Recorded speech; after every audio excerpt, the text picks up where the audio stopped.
Bonjour Monsieur Mbouyi. Bonjour, cher frère. Ah, vous allez bien? Oui, bon, comme un homme de mon âge. Ah, très bien. Monsieur Mbouyi, ça va faire maintenant 65 ans que le Congo a accédé à son indépendance. Et j'aimerais un peu que vous me disiez quel regard avez-vous sur le Congo devenu Zaïre, puis redevenu Congo? Merci pour la question. Cette question tombe bien. Elle tombe bien puisque moi, j'ai vu ce Congo-là depuis le 30 juin 1960 jusqu'à aujourd'hui. Donc j'ai un regard rétrospectif et je peux te répondre du moins pour ce qui me concerne.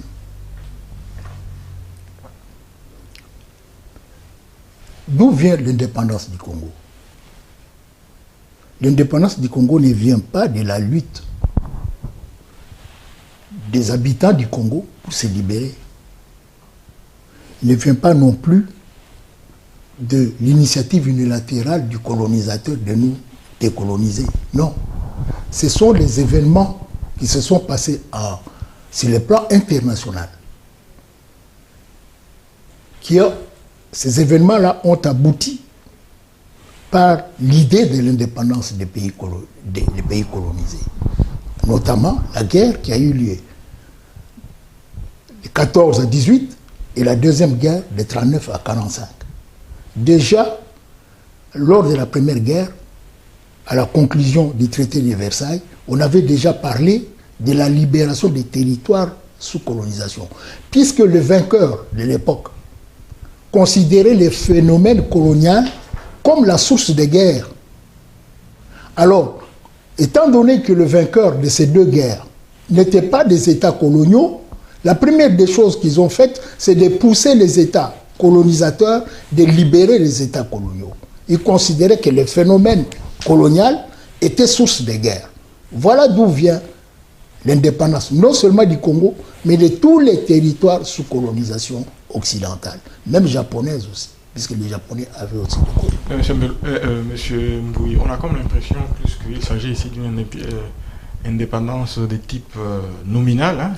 Certains disent cela. Oui. Et je voudrais ici paraphraser ce que Patrice Emery Lumumba disait le 30 juin 1960. Il disait: nous avons connu les ironies, les insultes, les coups que nous devions subir matin, midi, soir, parce que nous étions des nègres. Oui. Hein, nous qui avons souffert dans notre corps et dans notre tête de l'esprit colonialiste, nous vous disons: tout cela est désormais fini. Oui. Donc c'est ce que Patrice Emery Lumumba disait le 30 juin dans son discours. Oui. Mais, M. Mbouyi, lorsqu'on va aujourd'hui à Kinshasa, oui. Si vous arrivez à Kinshasa, on a l'impression que le temps est resté suspendu. Lorsque vous voyez dans quel état? C'est déjà compris dans la question que vous m'avez posée. Quel est le regard que j'ai? Le regard que j'ai est péjoratif. Nous avons raté l'indépendance. Mais est-ce que tout cela ne relève pas d'une responsabilité collective? Mais oui. Nous avons échoué. Mais oui. Je pense qu'il faudrait peut-être commencer par se poser les bonnes questions. Les questions ont été posées. Oui. Il y a eu un forum au début des années 90, au début des années 90, qu'on appelait la conférence nationale souveraine, qui avait établi un diagnostic qui était très pertinent. Oui. Mais on a comme l'impression que les recommandations qui ont été faites à l'époque, elles restent d'actualité aujourd'hui. Mais moi, je vais rentrer. Je t'ai parlé que dans le message que j'ai donné ici, j'ai parlé du deal. En 1960, il y a eu un deal entre les colonisateurs et les colonisés. Les colonisateurs belges et les colonisés congolais. Ce deal s'est conclu par la promulgation de la loi fondamentale. Mais il faut lire cette loi fondamentale, puisque tout vient de là. Il faut lire cette loi fondamentale. Cette loi fondamentale recommande une double légitimité. C'est pour te dire que nous ne sommes pas battus pour arracher l'indépendance comme au Vietnam. Non. L'indépendance nous a été octroyée. Comme il nous a été octroyé, il y a des obligations de part et d'autre. Il y a des droits de part et d'autre. Et du côté du colon, et du côté, c'est-à-dire du plus fort, et du côté du plus faible que nous étions. Mais nous avons rejeté. Les discours là, du 30 juin, vous savez, quand Lumumba fait le discours, il faut regarder les rois Baudouin. Il parle à Kasavubu. Puisqu'il n'était pas prévu. Bon, moi, je te livre vraiment ma manière de penser par rapport à cet événement que tout le monde considère comme exceptionnel. Moi, non. Moi, je ne considère pas ces discours-là comme exceptionnels. Attends, je vais finir. Moi, je considère comme exceptionnel les discours que Lumumba a tenus le 23 juin, le 23 ou le 24 juin, quand il a parlé devant les chancelleries internationales. Et il ne devait pas parler le 30 juin. Ce n'était pas prévu. Et c'est là où je vois que le problème du Congo vient de là. Qu'est-ce qui s'est passé pour que Lumumba transgresse le protocole qui était prévu et dise ce discours qui est devenu historique et qu'il a... Mais c'est vrai que nous avons le discours, mais lui-même, la personne, on l'a perdu. On a perdu toutes ses compétences qu'il avait. On a perdu toutes les potentialités qu'il avait en lui, qu'il devait donner à son pays. Personne ne voit ça. Puisque c'était le plus avisé des hommes politiques des 60. C'était le plus avisé. C'est lui qui avait une vision. Mais le fait de ce discours-là l'a condamné à mort, mais a remis en cause tout ce qui avait été conclu à la table ronde de 1900. Alors qu'est-ce que les Congolais ont fait? Depuis cette époque-là jusqu'à aujourd'hui, il n'y a que des négociations politiques. Le Congo n'a jamais plus été gouverné par un texte institutionnel, par un texte constitutionnel dans lequel on prend les dispositions, on les applique. Non. Depuis cette époque-là, c'est toujours des négociations politiques. Attendez. Et en 1964, le plus fort là a pris Moïse Tshombe, qui était le sécessionniste, chez qui on avait assassiné Lumumba, a fait un conciliabule entre les hommes politiques. Il a fait de Tshombe Premier ministre. Tshombe a réuni toute la classe politique du Congo. Ils sont allés à Luabu. Ils ont fait, je crois, un mois ou un mois et demi. Ils ont composé, puisque tu parles de la conférence nationale souveraine, mais moi je te dis du conclave de Luabu. Et c'est le même diagnostic et c'est le même texte constitutionnel. On a même fait sortir la première constitution. C'est là où on a changé le nom de République du Congo à République démocratique du Congo. C'est au conclave de Luabu. On a changé les drapeaux. Mais l'hymne national est resté le même. Donc, ça n'a jamais été appliqué. Ils ont fait même le référendum qui a fait 3 mois pour faire passer cette constitution-là, qui a été adoptée par tout le monde en 1964. On a fait des élections législatives, locales, provinciales, législatives. Maintenant, il fallait faire les élections présidentielle en 1965. C'est à ce moment-là que Mobutu fait le coup d'État. Pourquoi? Puisqu'il y a un élément que nous manquons d'incorporer. Cet élément-là que nous n'avons pas arraché l'indépendance par une guerre ou par... Non. C'est une conciliation entre les plus forts et les plus faibles. Ils ont trouvé un compromis, la loi fondamentale. Nous, on rejette. Et les plus forts s'est imposé. Il a dit, bon, ils veulent arracher leur souveraineté par la voie du droit. Mais nous, on ne va pas leur permettre. Nous, on ne va pas leur permettre qu'ils arrachent leur souveraineté. Donc, c'est le problème que nous avons jusqu'à aujourd'hui. Donc, tant que nous allons à la conférence nationale souveraine, c'est la même chose. On a conclu, c'était très beau, tout, on a même élu un premier ministre, un gouvernement, tout. Mais Mosego est venu ici, je crois 3 fois. Il devait interrompre les travaux et venir en Belgique. Et à une messe qu'il avait fait à Matongé, moi je suis allé à cette messe-là. Pourquoi? Puisque on manque de prendre en compte les intérêts des plus puissants là. C'est lui qui nous a donné l'indépendance là. Et tant que nous ne prendrons pas en compte ces intérêts, nous allons tourner en rond et ça va faire même 5 siècles comme ça. Ouais, justement, vous le dites, hein, M. Mbouyi, on a comme l'impression que l'histoire du Congo-Kinshasa ressemble plus à... C'est un perpétuel, hein, recommencement. Exact.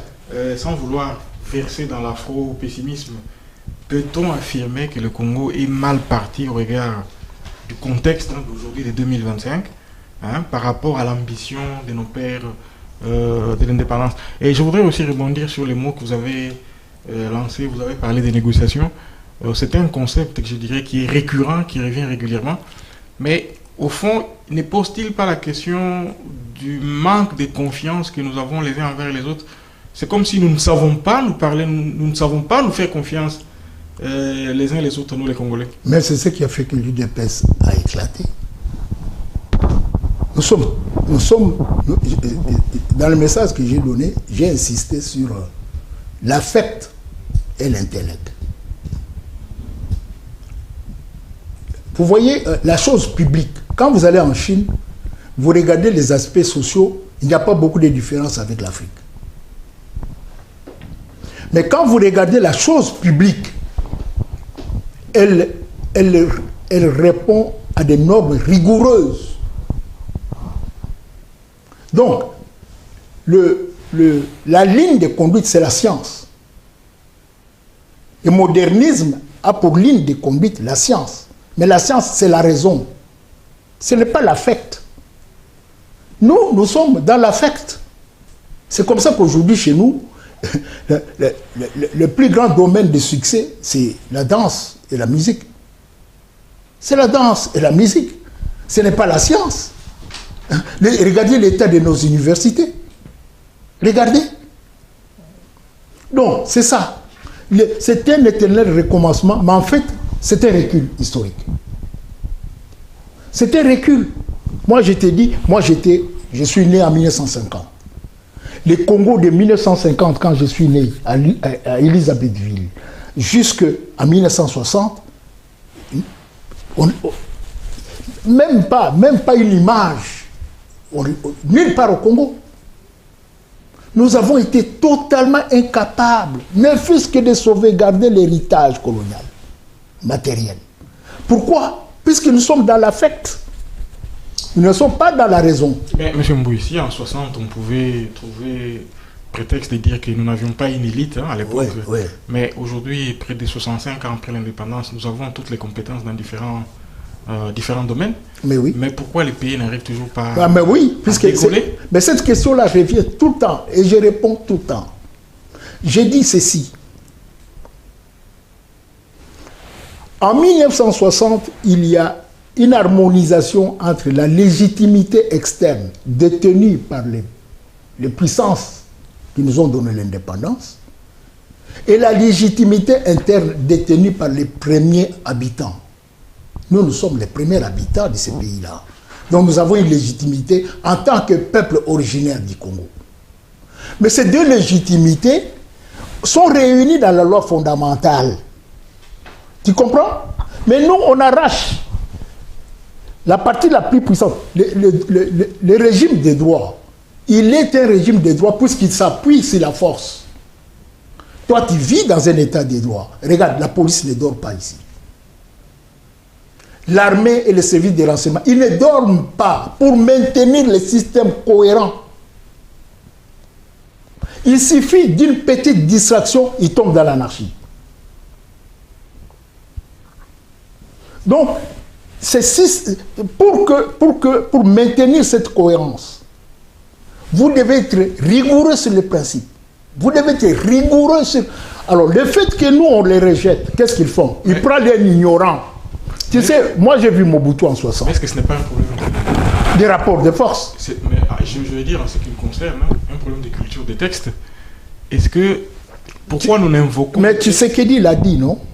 Tu sais ce que tu dis là. Il dit nous devons faire un effort de rentrer dans la culture des textes. Puisque, ce que je t'ai dit, l'affect, le paradigme de l'affect, c'est sentimental. Tout ce que tu fais, tu le fais de manière sentimentale.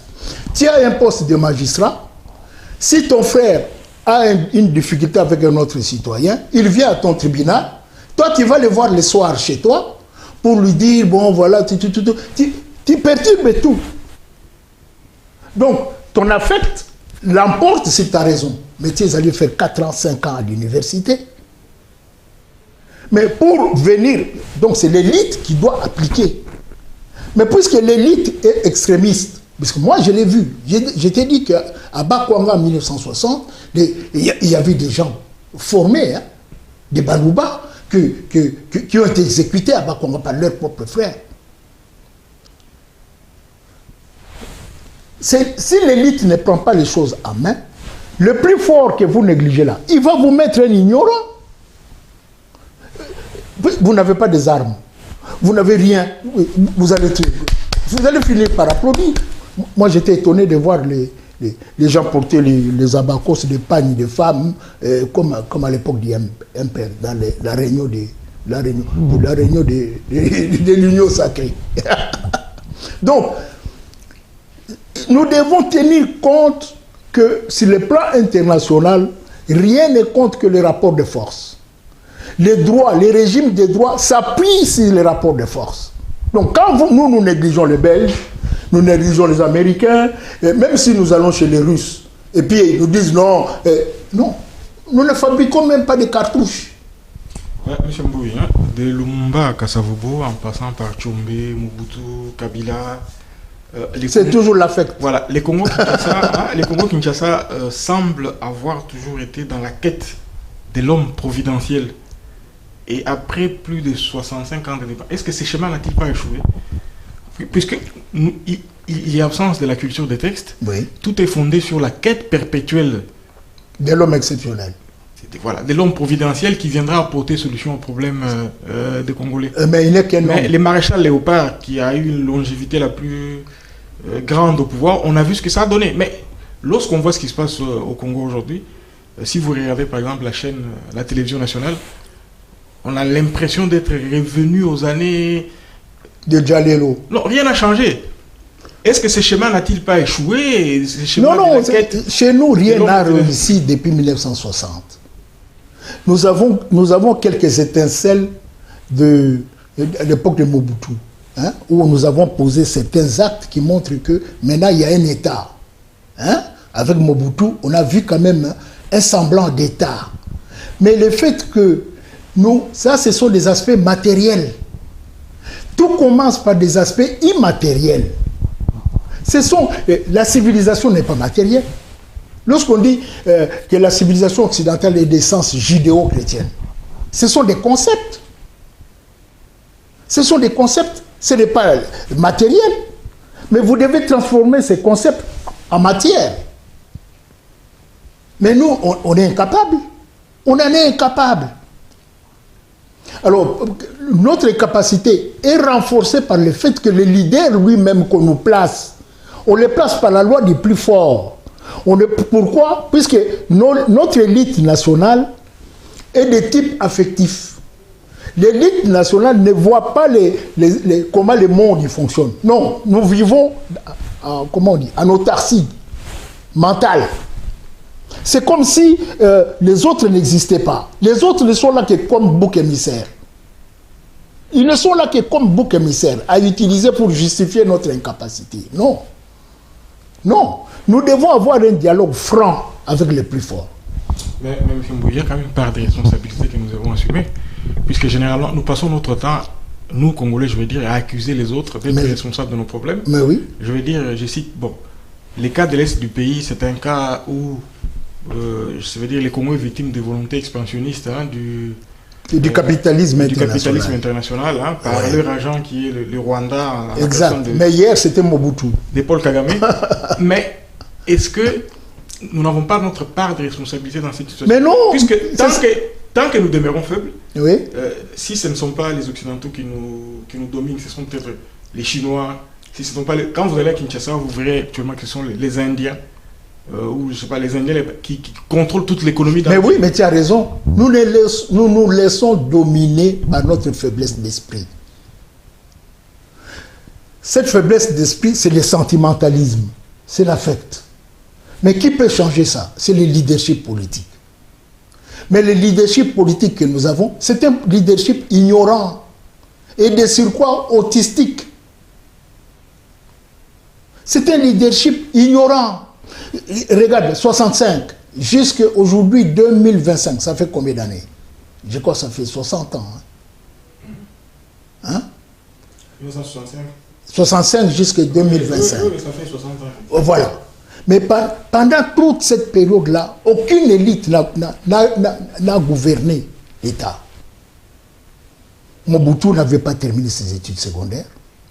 Le Kabila premier, là, le Kabila Laurent Désiré, on ne connaît même pas vraiment quelles études il a faites. Je crois certainement à l'époque, c'était l'école moyenne. Kabila Joseph, il est venu tout jeune. Dans les 5 premières années de son... C'était même pas lui qui dirigeait, c'est Katumba Mouanki qui dirigeait. Et maintenant, peut-être comme il est allé étudier, et puis Silombo. Ils n'ont ni vision, ils n'ont ni cap, ni programme. Quel pays peut s'en sortir? Mais vous avez parlé du leadership politique, mais lorsqu'on observe réellement ce qui se passe au Congo, on a comme l'impression que ça va au-delà même du leadership politique. Parce que si vous observez par exemple ce qui se passe dans la société civile, tous les activistes des droits de l'homme qu'on a connus par les passés, qui s'est montré très virulents dans leurs activités, et ils ont disparu comme par baguette magique. Voilà. Mais est-ce que cela ne pose pas une question fondamentale par rapport à notre responsabilité de nous-mêmes Congolais? Mais oui, mais surtout de l'élite. C'est ce que j'ai dit dans les messages. C'est dans tout son ensemble. Parce que... Non, c'est-à-dire que vous n'allez pas condamner la masse. La masse, elle suit. Elle suit. C'est l'élite qui comprend les choses. C'est l'élite qui a la science. Mais il a manqué de conscience. Il a manqué de conscience. Pourquoi? Puisque on l'a réduit à l'état des choses.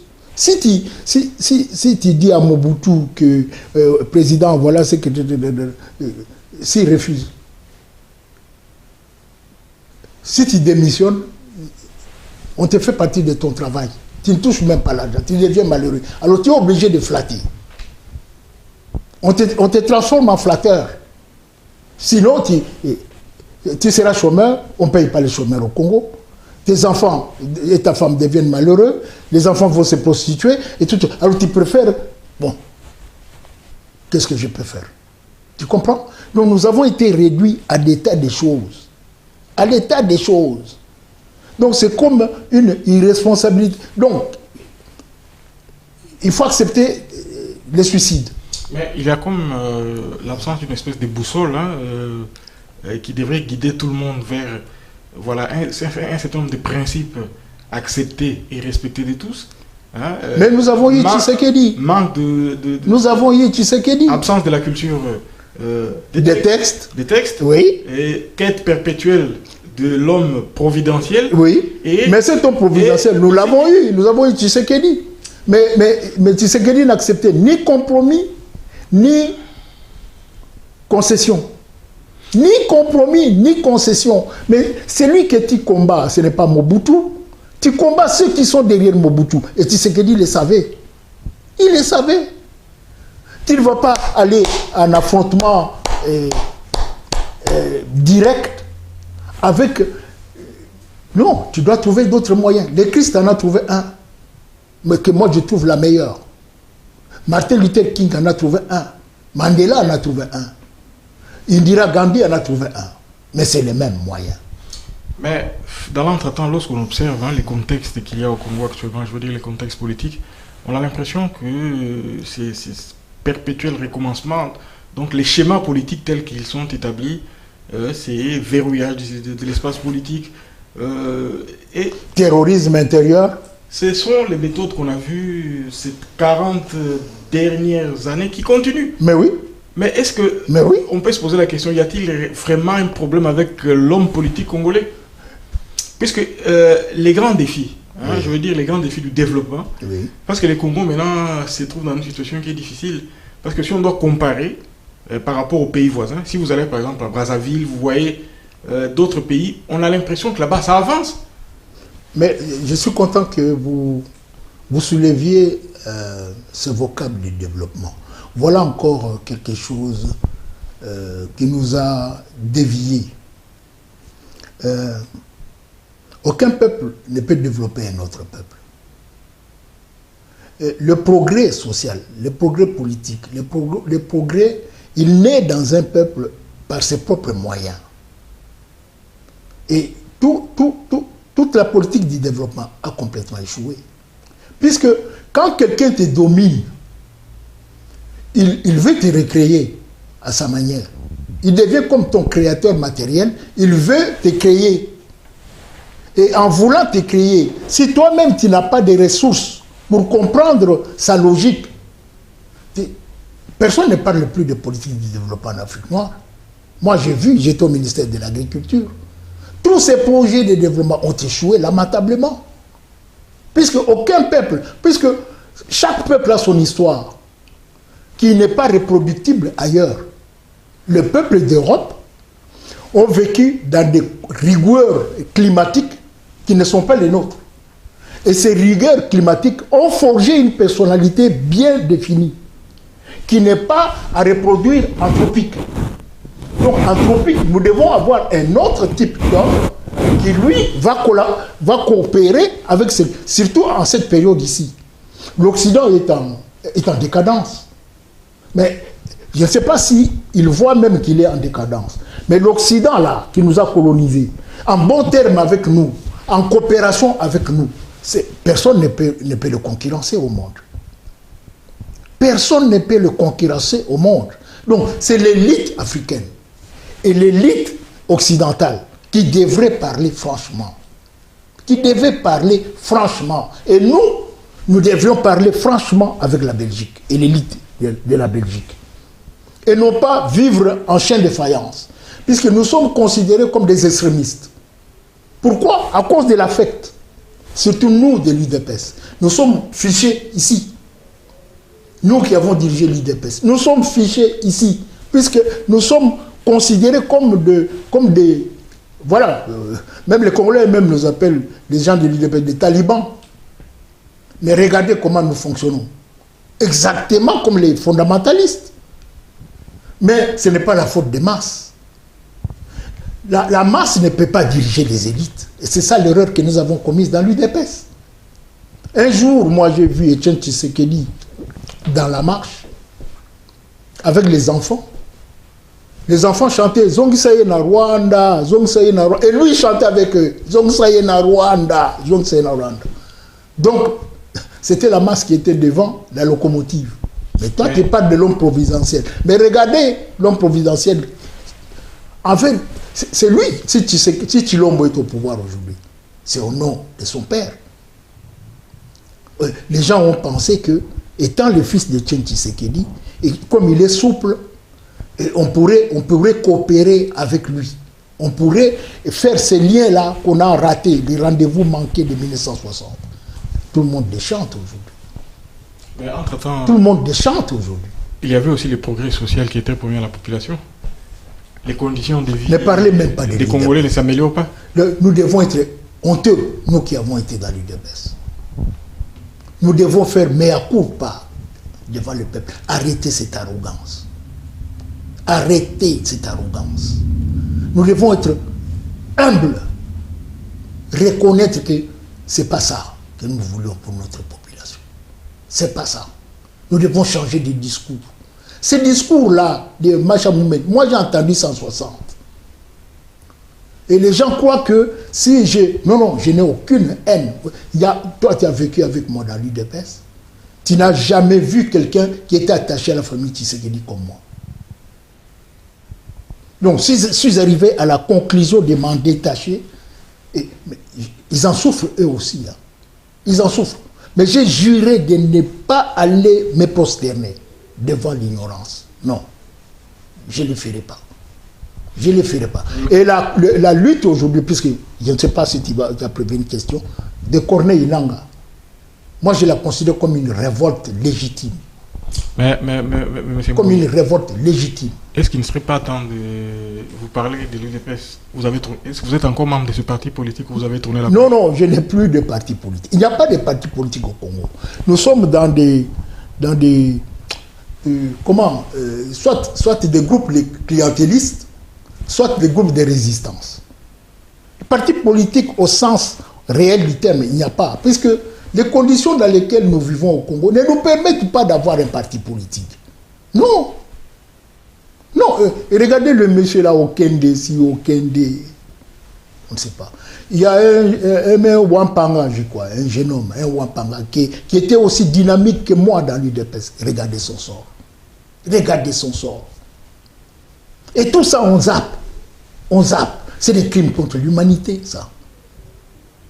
Mais vous avez touché un mot par rapport à la rébellion. Moi, je me pose, est-ce que le Congo est réellement besoin d'une rébellion aujourd'hui? Non, non, mais la révolte. Parce que la rébellion... Moi, je ne parle pas voilà. Moi, je veux dire parce que une rébellion, c'est généralement c'est 10 ans d'un pays qui vont être perdus. Le temps que les combats cessent, qu'il y ait des négociations. Donc, c'est 10 ans qui seront perdus. Non, non, mais le Congo est perdu depuis 60. Mais je veux dire, par rapport à la mauvaise expérience qu'on a... Bon, le Congo est perdu. Regarde. L'expérience qu'il y a eu avec l'AFDEL, 10 ans comme ça... Mon jeune frère, moi, j'ai fait toute mon école primaire, je crois jusqu'au cycle d'orientation. Il y avait des objets classiques à l'école. Les parents payaient une contribution symbolique. Les uniformes étaient déjà prévus.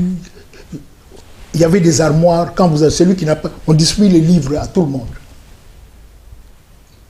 Les maîtres venaient en costume. Les maîtres des écoles primaires venaient en costume.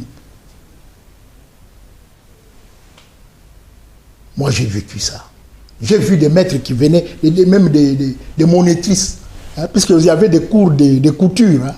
Il y avait des dames, la plupart c'était des femmes sans Salvador, qui montraient aux jeunes filles comment coudre, tout. Et venaient en mobilette à l'école. C'est impensable aujourd'hui. L'enseignant est en lambeau. L'enseignant, à l'université, allez voir nos universités.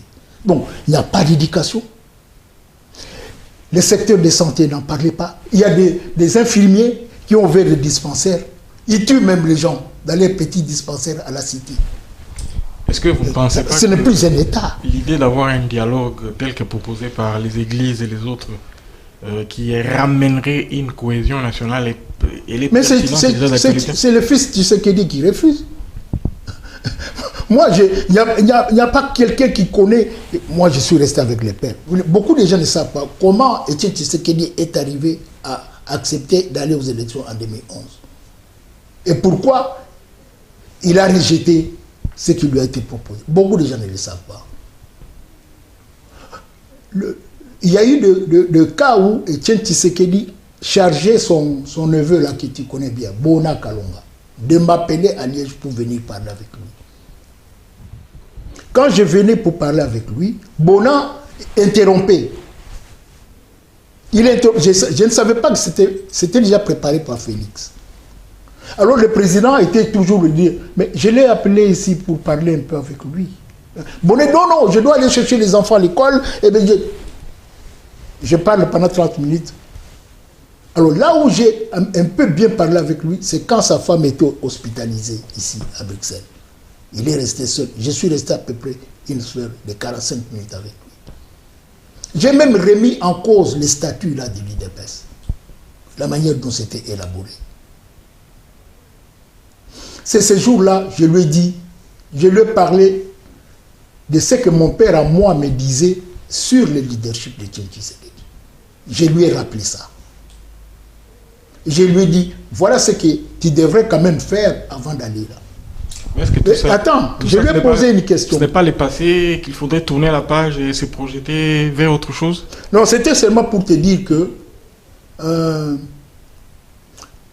il y a beaucoup de choses que les gens ne savent pas et ils nous condamnent d'avance sans savoir ce que nous savons. Voilà. Moi, je sais pourquoi. Qu'est-ce qui a fait que Étienne Tshisekedi, qui refusait tout, il rejetait tout. Cette fois-là, il a accepté d'aller aux élections. Et pourquoi il n'a pas accepté de prendre le pouvoir entre les mains? Bon, je ne réponds pas à la question comme tu le voudrais. On voudrait, puisque quand on fait comme, c'est comme si on remuait le couteau dans la plaie. Alors je préfère qu'on passe à une autre. Mais le leadership qui est aujourd'hui, nous avons le droit de le critiquer, puisqu'il est en exercice. Ce leadership-là ne convient pas. Le dialogue est la meilleure des voies, mais il rejette le dialogue. Il veut un dialogue qui est taillé à sa conception qu'il a de la politique. Il n'aura pas ça. Et il pose des actes autodestructeurs pour son pouvoir, mais il ne les voit même pas. Mais est-ce que ce n'est pas un schéma, ce n'est pas du déjà vu? On a vu ça sous Kabila. Mais on l'a vu. Donc c'est un schéma déjà vu. Ah, mais pourquoi? Pourquoi il en est ainsi? Puisque ce n'est pas nous qui choisissons les chefs qui nous dirigent. Mais nous voulons nous entêter. Moi, j'entends les gens de l'UDPS dire tout ce qui s'est passé là, c'est faux. Qui c'est qui était élu? Nous-mêmes, nous avons vu les gens avec des machines sur le dos, on a vu des gens faire des... Il dit non, il a eu 73%. Ils veulent coûte que coûte affirmer qu'il a la légitimité. Il n'en a pas. Arrêtez ce scénario diabolique là. Arrêtez ça. Considérez les faits tels qu'ils sont. Et c'est à partir de là que tu auras des idées comment changer les choses. Mais si tu rejettes la vérité, tu rejettes les faits, les évidences, comment tu vas t'en sortir? Mais est-ce que ce genre de discours est-il audible Ah, mais moi, face à la réalité. Mais maintenant, la réalité. La réalité qui est sur terre. Mais maintenant, l'Occident est en décadence. L'Occident a besoin de ces pôles de croissance. Il veut que ces pôles de croissance, surtout le président américain actuel, il a besoin de ces pôles de croissance. Nous en avons pour l'Afrique noire, nous avons le Nigeria, nous avons le Mali, nous avons le Congo-Kinshasa, nous avons l'Afrique du Sud. Ces pôles de croissance doivent produire de la croissance. Donc maintenant, les Occidentaux savent qu'ils ont laissé tomber une occasion en or. Une occasion en or. Alors ils ont besoin c'est pas pour rien qu'ils insistent sur les dialogues de Doha. C'est pas pour rien qu'ils insistent sur les dialogues de Doha. Mais ce n'est pas seulement les dialogues de Doha, c'est tous les dialogues. On cherche à ce que les Congolais ouvrent l'esprit. Il faut voir le monde tel qu'il fonctionne. Voilà. Un mot par rapport à la diaspora. Vous-même, vous avez été responsable d'un grand parti politique ici en Belgique. Et à l'époque, il y avait un engouement pour que les Congolais se retrouvent ensemble pour mener un même combat pour un même objectif. Et je voudrais vous demander rétrospectivement, par rapport à ce qui était recherché à l'époque, vous pourriez nous dire honnêtement, selon vous, qu'est-ce qui n'a pas marché? Les objectifs ont-ils été atteints ou pas? Non. Pour moi, l'UDPS a fauté. C'est l'UDPS qui était le centre de regroupement de tous les Congolais. Et en particulier, nous avons vu l'aspect, puisque nous, on voit beaucoup les aspects matériels. On ne voit pas les aspects immatériels. Nous nous sommes placés, au départ, les 13 parlementaires ont eu beaucoup de difficultés pour s'imposer sur la scène nationale. Puisque Mobutu était très, très, très fort. Il fallait de l'héroïsme de son ancien ami, d'entrer réellement en confrontation physique avec lui pour que Mobutu commence un peu. Et puis à l'époque, c'était Jimmy Carter, et Jimmy Carter était plus ou moins opposé au despotisme. Et ça nous a ouvert un peu la voie. Et ça a changé quand Reagan est rentré au pouvoir. Mais c'est l'UDPS qui n'a pas joué son jeu, qui n'a pas joué convenablement son jeu. C'est lui qui avait le leadership. C'est lui qui... Mais on a l'impression aujourd'hui que Mobutu et Tshisekedi, c'est les deux faces d'une même pièce de monnaie. Donc il faut nécessairement que cette pièce de monnaie-là, comme nous avons fait avec les pièces rouges en Belgique, qu'on mette ça un peu dans les tiroirs. Peut-être qu'il y aura donc, puisque nous sommes encore dans l'immobutisme. L'UDPS n'a jamais réussi, comme tu l'as dit au départ, à imposer les principes là qu'il défendait au niveau de la nation. Mais pour les imposer, il fallait prendre le pouvoir. Mais nous avons toujours rejeté les compromis, rejeté les concessions. On voulait un pouvoir totalitaire. Mais un pouvoir totalitaire, il faut le prendre par les armes, mais pas par les dialogues. Voilà. Oui, pour finir, quelles sont les perspectives pour les Congos que vous voyez aujourd'hui dans ce contexte international qui n'est pas facile, je veux dire, au niveau des relations internationales, et comment le Congo peut-il tirer son épingle du jeu pour véritablement devenir une puissance au cœur du continent africain? Mais nous ratons toujours les occasions. Vous savez, dernièrement, il y a eu l'accord de principe là qu'on a signé aux États-Unis là. J'ai entendu quelque chose qu'aucun président américain n'a jamais parlé sur le Congo. Et dans les préambules de cet accord-là, on parle de l'intangibilité des frontières de la République démocratique du Congo. C'est la première fois que je vois souligné par l'administration politique américaine ces faits-là. Et puis, un président américain parlait de 8 millions de morts. Ça, il reconnaît tacitement qu'il y a eu génocide dans ce pays-là. Donc, on sent, moi en tout cas, je n'ai jamais entendu ça dire. On sent une certaine volonté que les choses s'arrangent, s'organisent. Mais nous devons saisir la balle au bon. Nous devons saisir la balle au bon. Mais nous reproduisons la politique du père. Ni compromis, ni concession. Seulement ce que nous voulons là, c'est ce qu'on doit avoir. Les prêtres viennent avec une mise. Oh non, ils ont parlé avec Kagame. Oh non. L'Église catholique, elle est mondiale, elle est dans tous les pays. Si Kabila était au pouvoir et que les prêtres avaient vu Kagame, vous ne parlerez pas.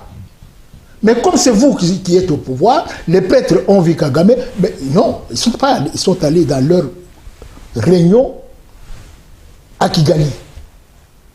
Une réunion religieuse qui n'a rien à voir avec la politique. Non, mais nous on ne voit pas. Non. Essayons d'être lucides.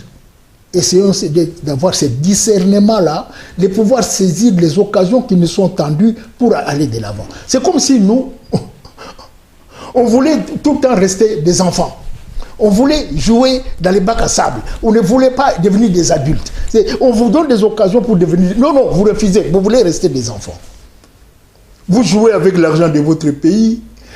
Pire qu'ailleurs. Personne ne pense que... Non. C'est comme si quelqu'un... Non. Arrêtons cette enfance-là. Devenons adultes. Devenons adultes. Nous n'avons pas d'autre perspective que l'humilité, le regroupement politique, sinon, si les plus forts se dégoûtent, puisqu'ils se sont dégoûtés plusieurs fois, s'ils se dégoûtent, l'M23 là sera Kinshasa. S'ils se dégoûtent, l'M23 là sera Kinshasa.